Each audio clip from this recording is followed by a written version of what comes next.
Alright, so I just got done watching season 2 of Peaky Blinders, another 6 episodes in the books. Let's talk about this season. Alright, and I think the biggest positive I can give season 2 of Peaky Blinders is that this season really hammers home the bigger world aspect.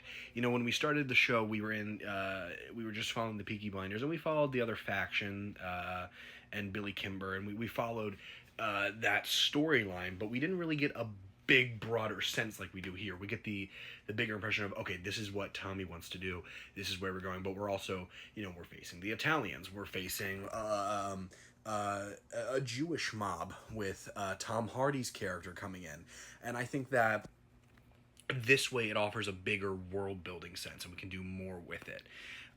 The characters get more fleshed out here too, especially Polly. You really come to care about that character more than you do in the first season. She isn't just a side piece. You actually can really get behind what the character's doing. And once again, Sam Neill is one of the most disgustingly evil characters in any television show ever. Sometimes it's just unbelievable that it's Sam Neill. I love the visual choices they make in this season. They definitely had a bump up in budget, so it definitely shows. And then, obviously, Cillian Murphy as Thomas Shelby is just as good as ever. The biggest gripe I have with Season 2, and I don't know if this continues into Season 3 and the rest of the seasons, is there is a time jump. It's about 2 years, 1 year to 2 years in the very beginning. My biggest issue is that Freddy just disappears, and you know, Grace doesn't come back into the season until much later, and I just feel like they chose to start the show in a direction that just felt very weird.